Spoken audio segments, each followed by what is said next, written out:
Yes! Yes, yes, yes. Kuha kaming pinyo. Oh my God. Wala, grabe. Sobrang hinog na. Ano man na? Wala lagi na ni mo nakiti. May gani na. Ang kitabunan eh. Nanin mo. Madili pa din mo. Pwede na malakwa una. Diba sinaunahan ka ma. Wala, pwede na na mama. May tanong lang sa linisin niya.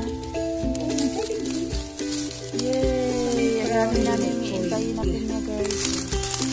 Sobrang lahat may bunga.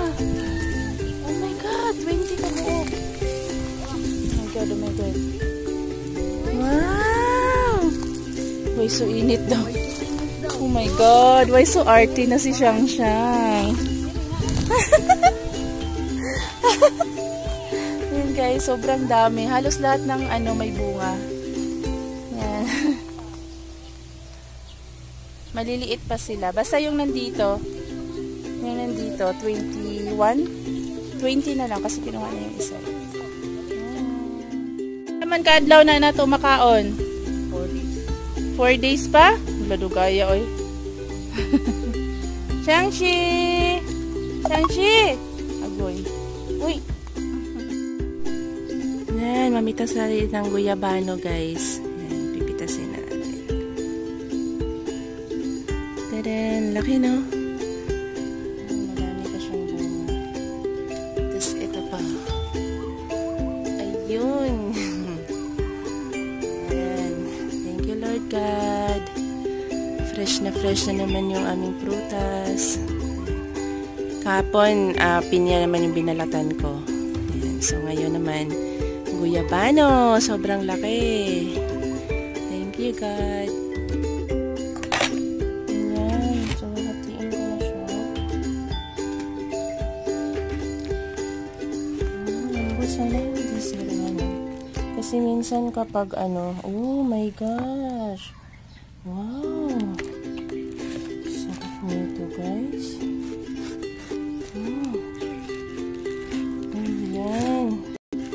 Paborito pa naman ito ni Dada tsaka ni Kuya.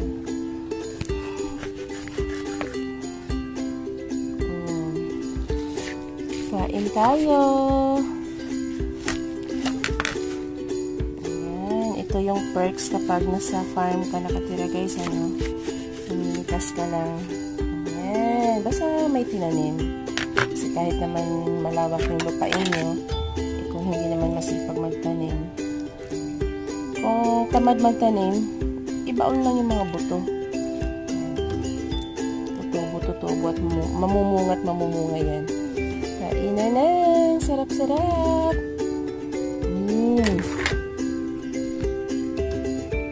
Ang tamis. Oh my God.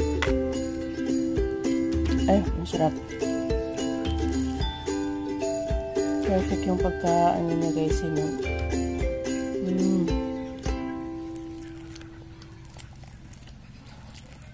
sarap. Mas masarap yung hinog sa puno kaysa yung mo. Mura mo pa siyang pinitas tapos tatakpan na lang ng pahinugin. Sarap. Kain. Ipapakita ko din guys, meron din kaming pinya. Pinitas din namin nandito sa garden. Tapos buko salad. Yan, pinitas na kasi na isang araw pa. Makain. Galing lang dito sa mga tanim. Kain. Yan. So ngayon, pipitasin ko tong guyabano. Oh my God. Malambot na kasi siya. Ay, daming Ayun o. Kita niyo yun guys. Hugasan ko ito muna.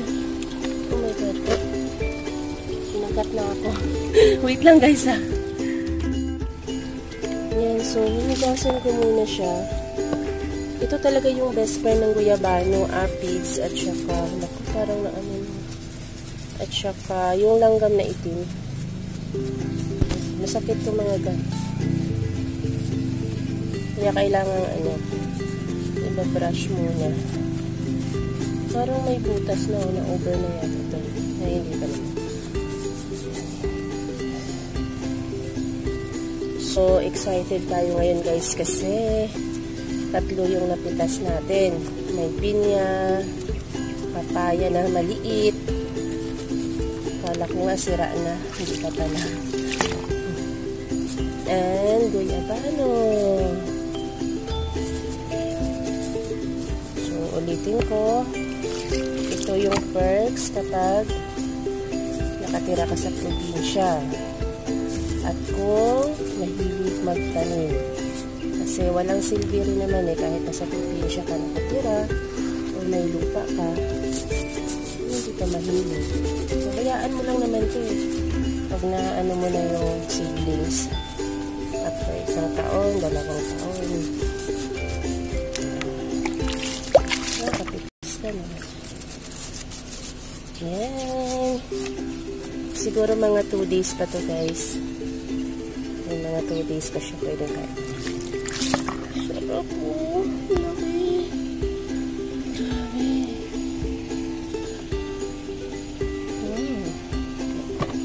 So, ito yung napitas ko kanina. Pinya. Tanim ko lang to guys. Ito. Simula nung dumating ako dito, nakapamunga na siya ng 1 beses and then may 3 pang paan. Tapos ito, akala ko sirano. Pero pwede pa yan. And bibiyakin ko na ito mamaya yung papaya kasi malambot na. Yan na yung harvest natin for the day. Thanks God. Thank you so much. A blessing.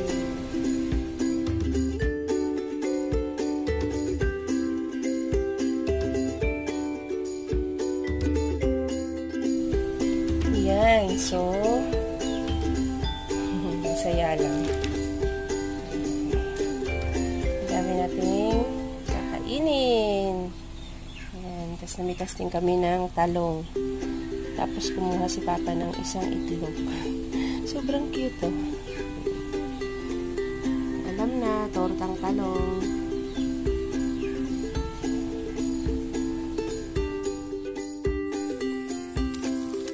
Kawawa naman tong pinya na to.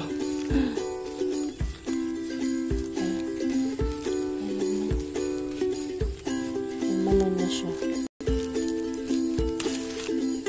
Ayan. Sobrang liit niya guys kasi ano to yung kasagsagan ng summer hindi na asikaso na diligan. Kawawa naman. Pero marami siyang kasamahan na malalaki yung bunga. Pero ito, nagbunga na rin yung pinaghirapan ko. Ayan, diretso yun doon. Hindi yung pinya isang hilera. Ayan lang ang daming dami. Hindi na asikaso.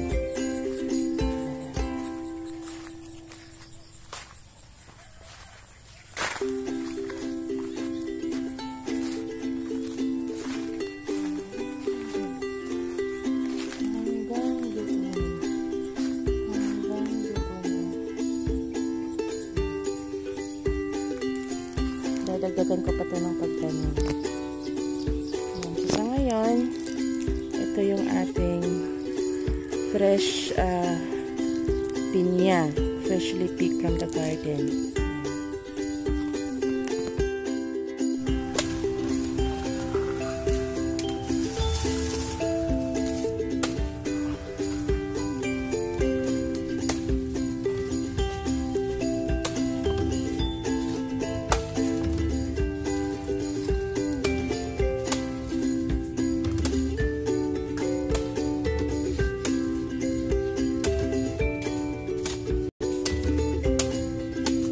Gamitin ko pala sa garden yung ano na mabalani.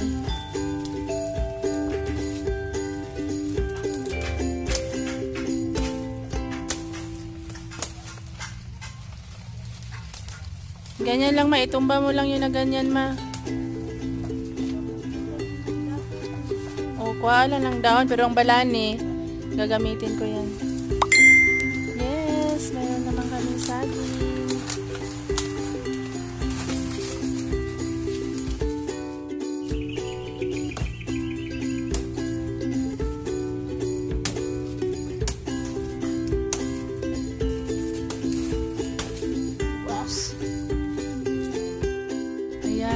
saging saba, kaya lang hindi pa pwede. May aabangan kami makakain sa mga susunod na linggo.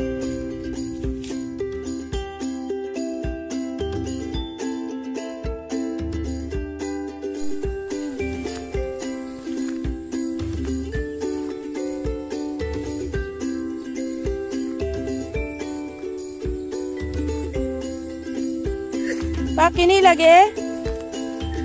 Kini?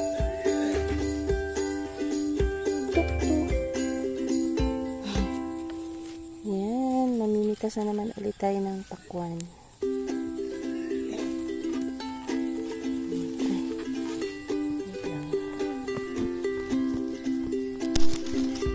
Ilang kilos kaya to?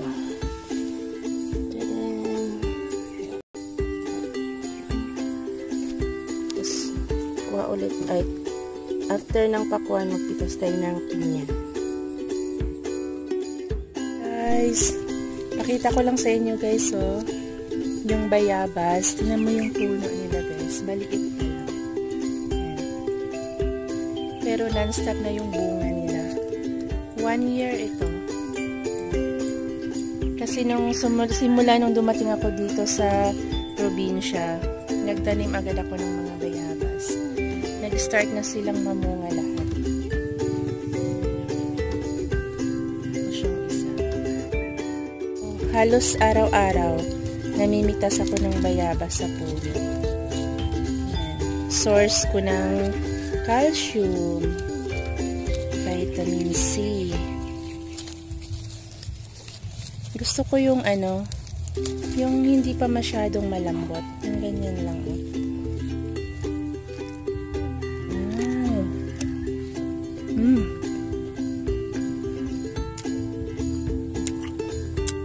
Tamis.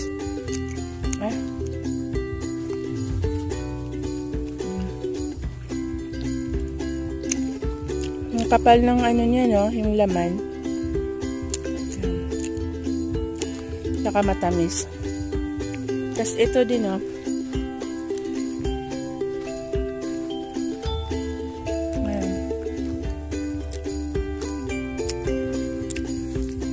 Ang dami ko nang napitas dito. Ito may pahinog na naman. Sa susunod na araw pwede na yun. Ang dami niyang bunga. Ang daming aabangan.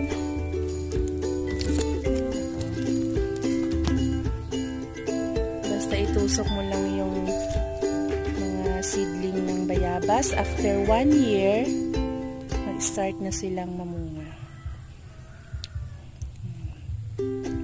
So, basta matyaga lang magtanim, merong makakain na libre. Ito din guys, ibang puno na naman to. Ayan o, laki. Sa mga susunod na araw, pwede na yan. Ang dami rin tong bunga.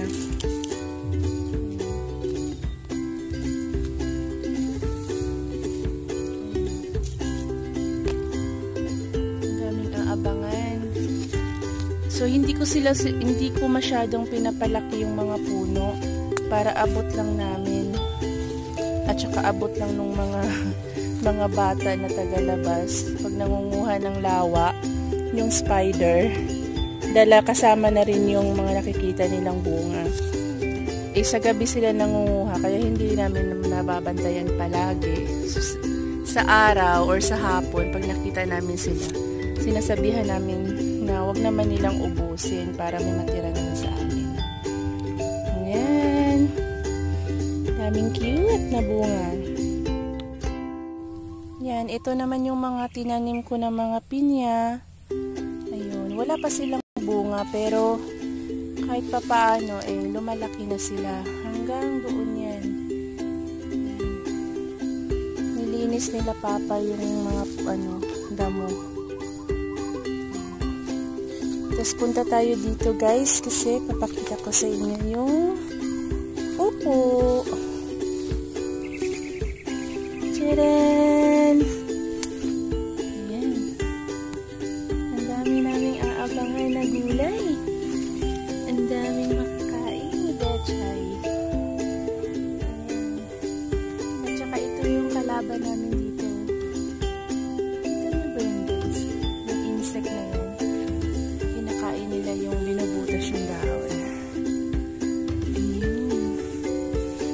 Tadaan! Ang laki, no? Wow! Mamitas kayo, guys. Libre lang. Ayan, alaga ni Papa to eh. Tanim niya to. Bumibili ako ng mga kung ano-ano na seeds. Tapos, tinatanim niya. Ano kayang pwede nating recipe dito? Sa susunod na araw, kapag medyo humaba na siya onte, pipitasin ko tapos luluto tayo ng lunch na masarap. Upo with tsaka na lang. Kung ano yung isasahog ko. Yummers! Salamat Lord, daghang kayo salamat. Meron kaming mauulam sa mga susunod na araw. Pakita ko lang sa inyo to guys, kasi diba ang liit-liit lang ng puno niya, yan o. Ganyan pa lang siya kalaki. Pero, meron nang lumabas. Ayan. So, excited naman ako. Kasi parang wala pa tong 1 year eh. Ayan o. Ang liit pa lang. Parang gusto ko tuloy ngayon magpadami ng bayabas. Kasi paborito talaga namin eh. Paborito ng asawa ko. Paborito ni kuya. Paborito ng nanay tatay ko. Diba? Para makalibre man lang ng prutas, na kaya lang pitasin, yung hindi mahirap pitasin. Ayan. So, yung mga seeds na, yung mga pinagkainan ko, try ko ulit yun seedling. Wow, excited ako dito.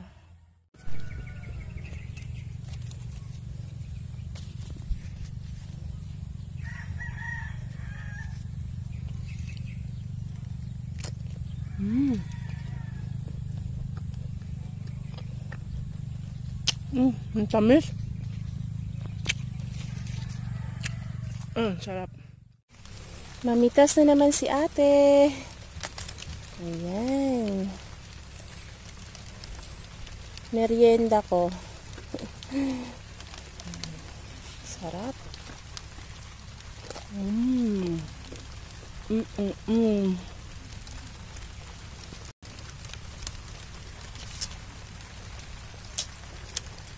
Tamis talaga. Sobra. Thank you all guys for watching. Please like, comment, and share.